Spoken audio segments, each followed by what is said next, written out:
The San Diego Prep Insiders basketball podcast is powered by Jersey Mike's. Jersey Mike's, a sub above. Hey, sports fans. What's up? Yeah, what's happening? Welcome to the postseason podcast. Yeah. Is the state playoffs is the postseason? Something like that. All right. So look, we're Monday morning. gonna do three things here. We're gonna wrap up what we saw from the CIF finals. We're gonna look forward to the state playoff brackets and let you know what's going on, and we're gonna sneak in some Oscar references. Okay. No? Yes? No? I saw your Twitter yesterday. Yeah. You live tweet about just about anything, but you were on a good one there. Speaking of on a good one, Yeah. 6 champions were on a good one over the weekend, starting with San Diego Southwest. Get out.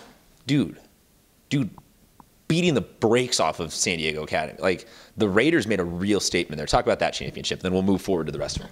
Yeah, like you said, we thought that it would be, a 10 to 20 point game, but not a near 40 point blowout in which there was a running clock in the fourth quarter. But that's what Southwest did. When they walked out of the locker room, I immediately just kind of thought, wow, this is a very good team. This is a team that could have won a few games in the D4 playoffs. Diego Edwards was dominant. I want to say Isaac Gonzalez didn't have the greatest of games. He didn't shoot it very well, but had, I think, 5 or 6 assists and 2 turnovers. I've got to look up their point guard's name, number 10, because he was the one who was the catalyst in the second quarter where they turned it from a 6-point game to a 25-point halftime lead, and it was. I'll pull up their roster right now. Yeah, if you can, that'd be great. We'll keep going while this loads. So, I was thoroughly impressed. And Steve Selland, he's been at that school since, I think, 1989 as the head coach. And he's gone through some wonderful highs. They were one of the best teams in San Diego back in the late 90s. To some, tough lows where they, really did struggle as a program. And, they're in Division V because of those struggles. But that was really nice to see the community embrace him. And he, a guy that is, not one for a smile to, be grinning from ear to ear the whole, celebration. That was really awesome to see. Definitely always a good moment to see a school that is not perennially talked about on all 3 seasons worth of San Diego Prep Insider winning a championship. Yeah. So congratulations on just the rudimentary level there, but also the way they got it done.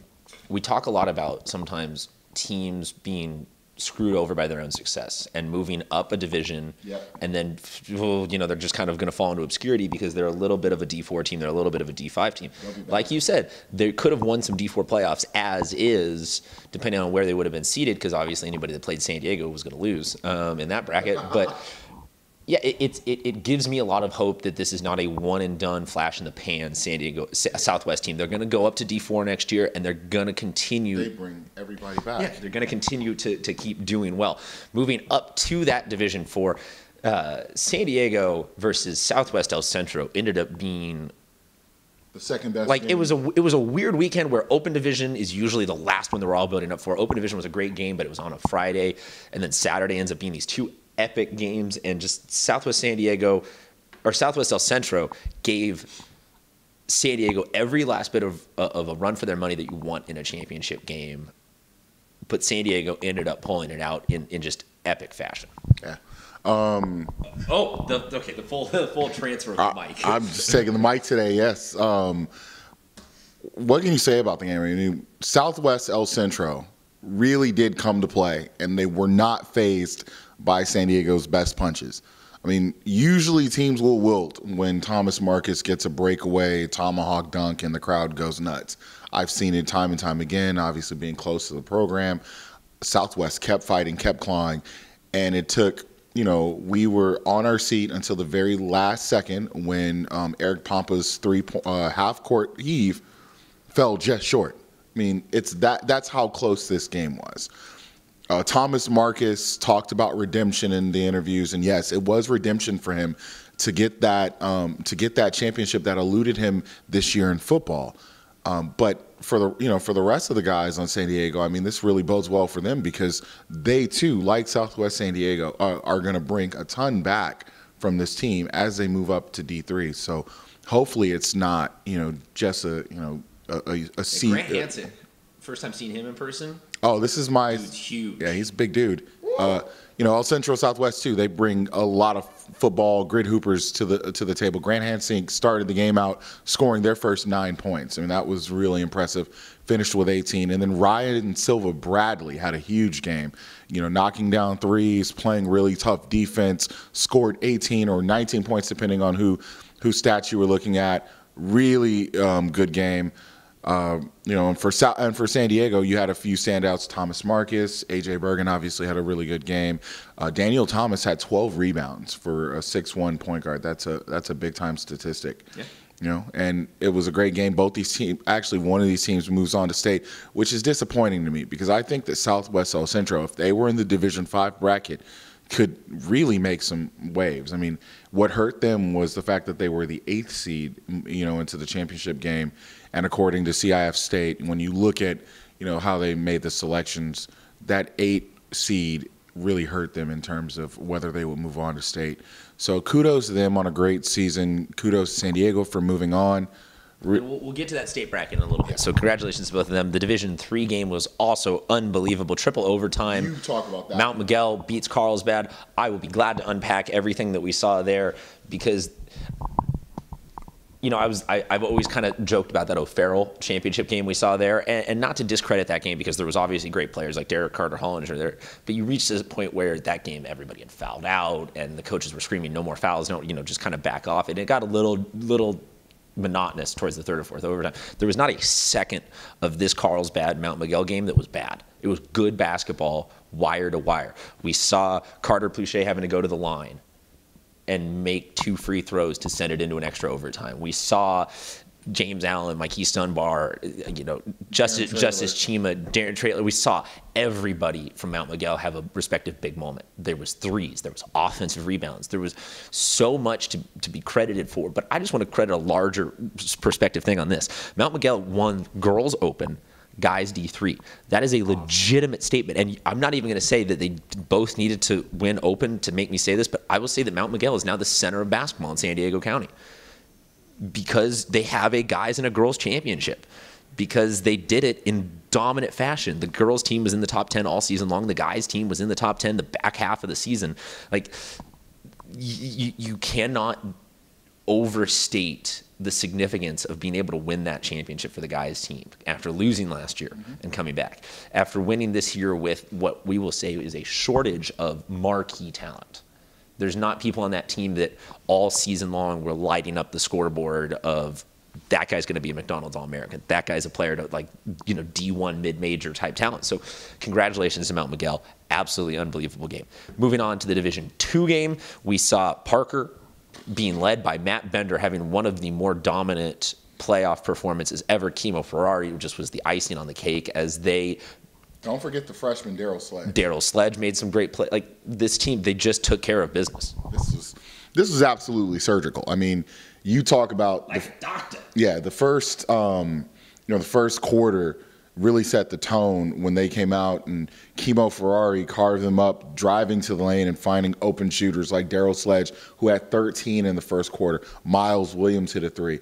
And that really changed how Christian was going to defend, because then they had to hug those shooters to not give them open looks. And what did that do? That left Matt Bender with one-on-one matchups against, guys who he outweighed by about 40 pounds and was 2 inches taller than.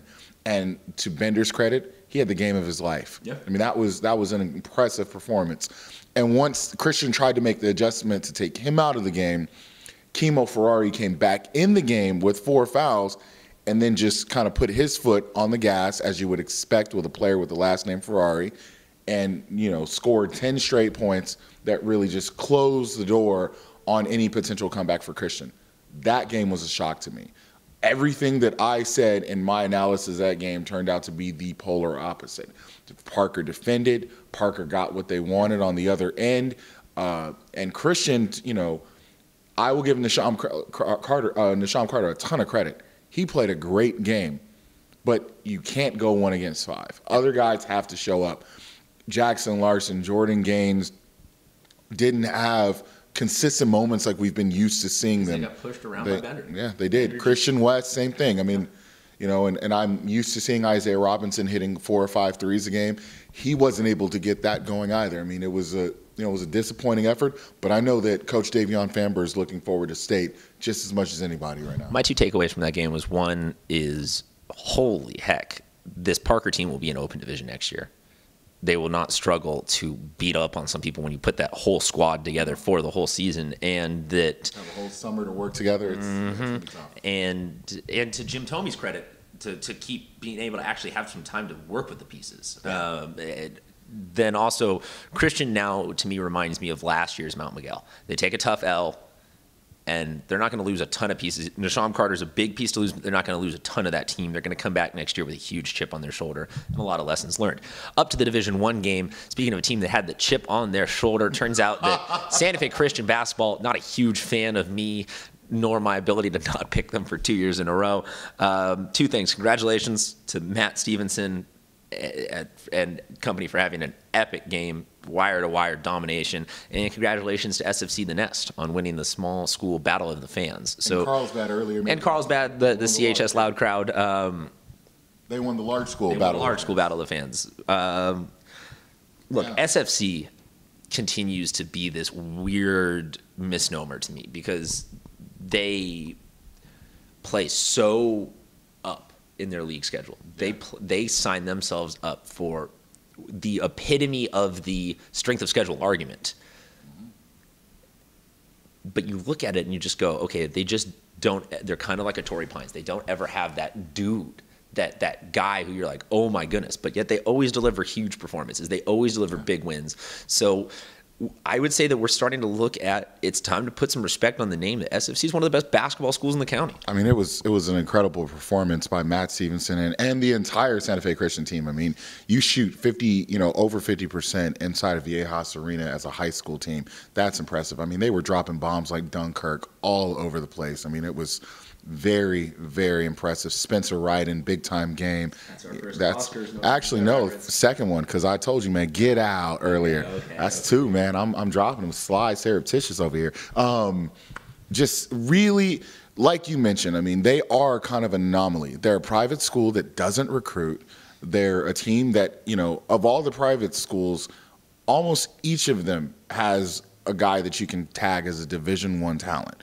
And Santa Fe Christian hasn't had that for years, yet they're well coached, they play tough defense, and they win games. And, El Camino, Jalen Flanagan went out shooting, played as hard as he could. They, again, kind of like the Christian scenario, they just did not have, they got overmatched. They didn't have enough weapons to keep pace. And Santa Fe Christian gets back-to-back Division I titles. One team that did not go back-to-back that made some history of their own was Mission Bay. They win the Open Division Championship to finish off what has to just be called a historic season. Yes. First league title in 30 years, win CIF Open Division Championship. I don't even want to address. I'm done talking Tayshaun. It's disrespectful to all the other kids that played that game. Totally agree. Yassine Garam ended up actually bleeding for this game from both knees. Derek Carter Hollinger, Jaron Navarrete, Dorian, that team went to absolute war. They showed up without what you might say is their centerpiece, but to hell with that, man. Foothills, you played a heck of a game, but Mission Bay, they answered everything that Foothills tried to throw at them, and it just ended up with being the perfect execution to almost a perfect season for them. Yeah, I guess we got to call Marshawn Cherry Jordan Peele. I mean, making history left and right. I'm going to call him Marshawn Cherry for now because Yeah, but a history, just as we saw history last night, we saw history on Friday. Open Division title, first league championship in 29 years, the presumptive CIF Player of the Year in Boogie Ellis, and a supporting cast that really rallied around Ellis. Savon Davis, great from the field. Andre Scott, great on defense. Jay Norton, great on defense. Ronnie Ladding, not to be denied on the boards. I was talking to Ronnie after the game, and he was also literally cut up, bleeding everywhere. Like, there was multiple guys on both sides that drew blood. This was a great game. It wasn't a pretty game by any stretch. It was one of those games where guys were casting away shots and not hitting anything, but they were defending. They were playing their absolute hearts out. Foothills Christian mounted a nice comeback to make that game, really interesting in the fourth quarter. I mean, it had everything that you wanted in a high-level championship game in a big-time arena, and it was a fitting conclusion to this part of the season. Yeah, it was a great trilogy conclusion to the 3 times that those teams played this season, and probably I'm going to just go out there and say this, a preview of next year's Open Division Championship. We'll leave it at that. I think there are going to be some teams that'll disagree, but I don't think it's a far-fetched notion. We look forward to your tweets. Let's do the state in reverse. Let's start with the Open and move our way back down. The 2 teams we were just talking about,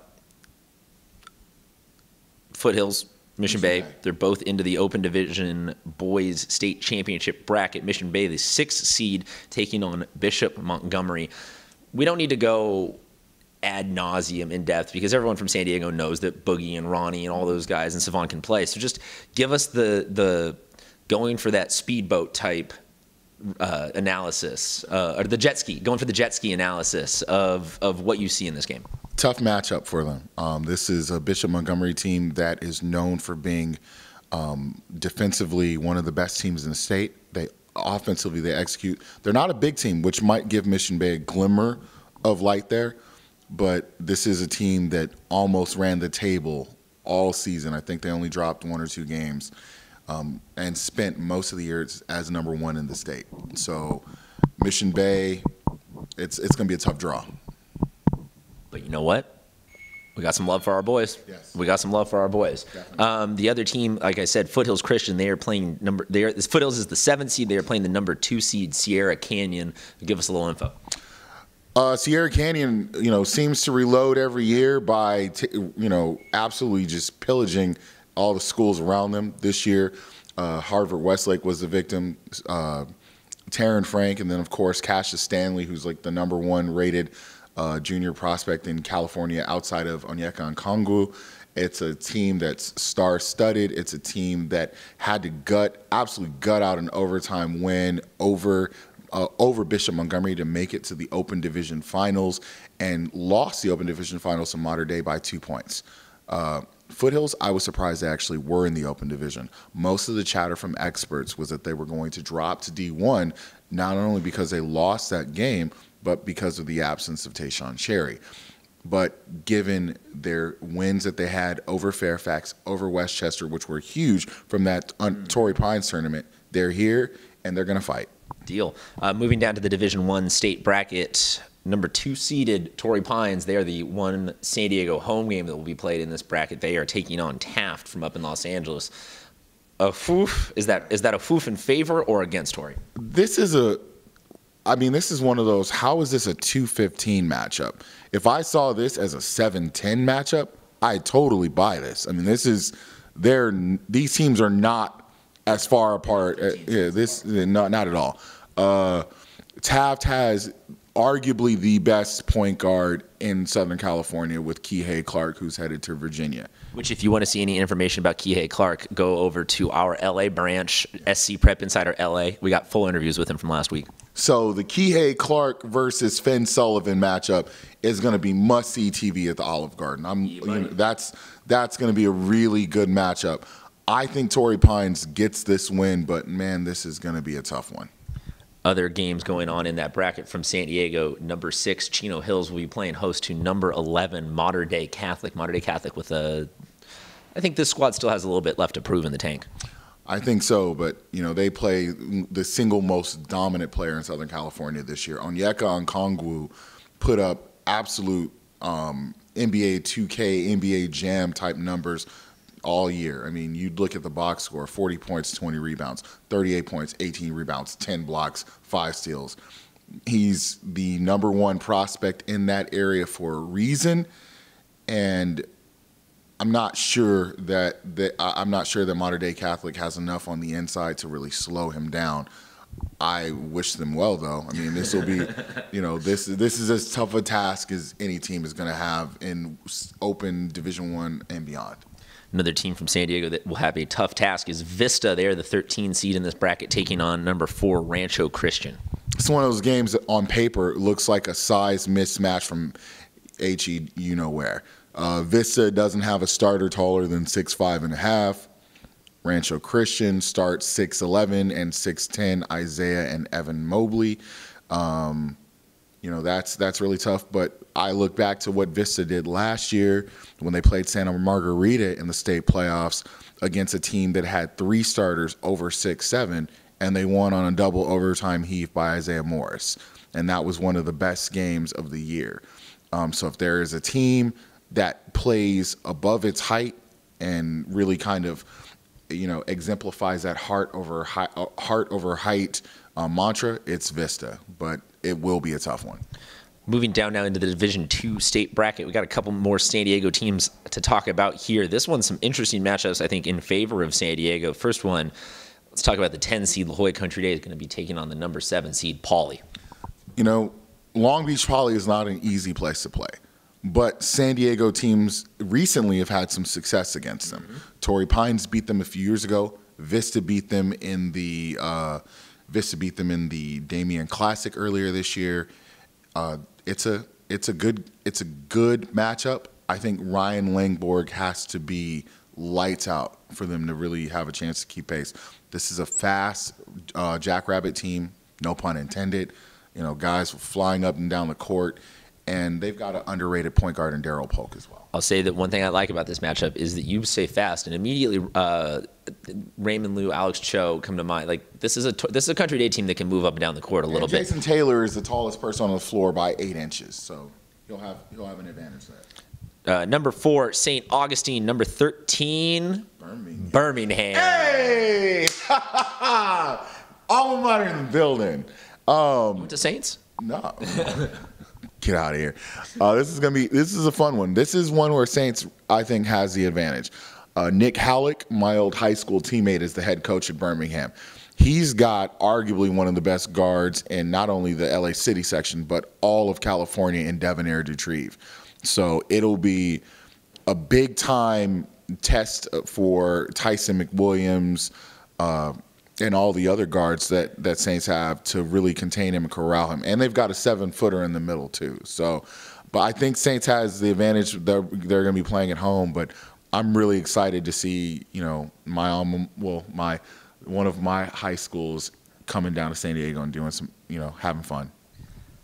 I've said this kind of off and on all season long that Saints is really playing with house money. They're a 2020 team. They're a team that's built for a future state run. But I would love to see Chibuzo Ogbo put his name on a more statewide level with this tournament.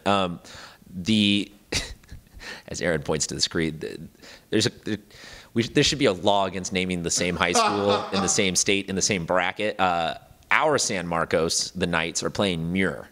Yes. Now, not to throw shade, but an underwhelming performance from San Marcos in the open division bracket after the high octane offense they showed us all season long. You could say it was a matchup thing. You could say that the open division playoffs are always tough, and they are. And sometimes you just draw a poor matchup that doesn't fit your style of basketball. What do you see against them in Muir? This is going to be a tough one too. I mean, again, I think one of the things that makes some of these playoff games tough for San Diego is the drive. They've got to drive all the way up to Pasadena on a Wednesday. That's never easy. And this Muir team is a tough, physical team that can score it, but also plays really good defense. It'll be interesting to see how San Marcos matches up and to see if Cody Clouette is back on the floor. He suffered a hyperextension of his knee in that St. Augustine game. They were up 10 when he left. Finished, losing by 11 points. That's a huge swing. So hopefully he's healthy. Him in the lineup gives him a shooter's chance. We'll see what happens. Down to the Division III bracket, where there are more schools with the same names, and this is just great for us statewide looking at it.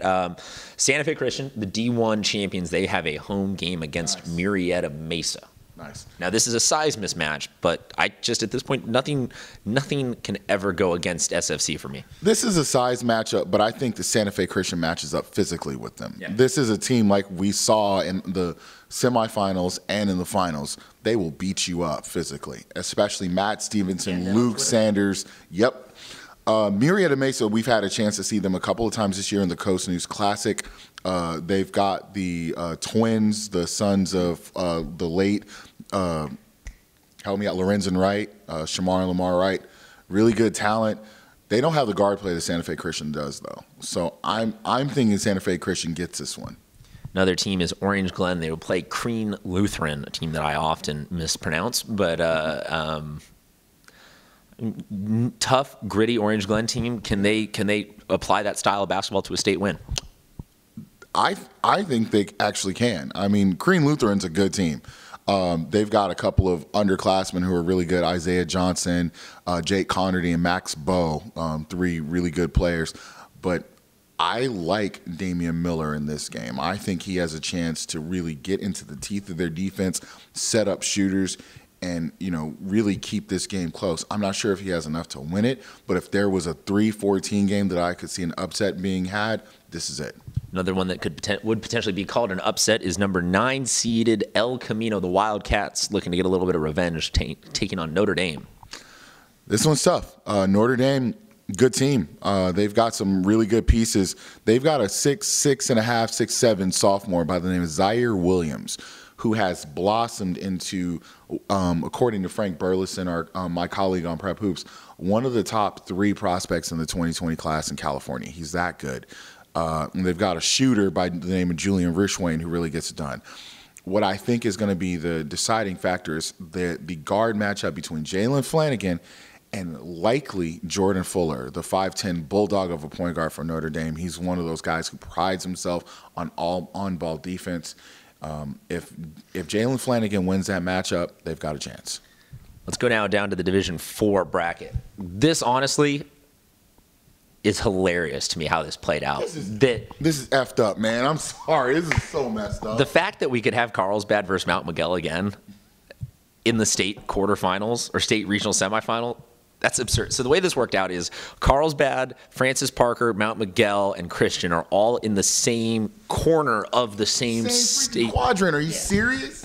Is it quadrant? Corner? Quadrant. They're all nominated in the same category? Yes. Yeah. So first one is the 116 Carlsbad, the 16 taking on the number 1 Hillcrest. Hillcrest is a good team out of Riverside. They've had their best season in school history. They've got a big kid in the middle. I don't know his name, but he's about 6'9" and blocks everything. Fortunately for Carlsbad, they're not a small team. No. They're starting. They're physical. Big. And they're big all the way across the board. I mean, their shortest starter is 6'1", and they got 4 guys in the starting lineup who are 6'4", 6'5". So with some width to them. Yeah, also. width to them. That's actually girth. Some girth, some length.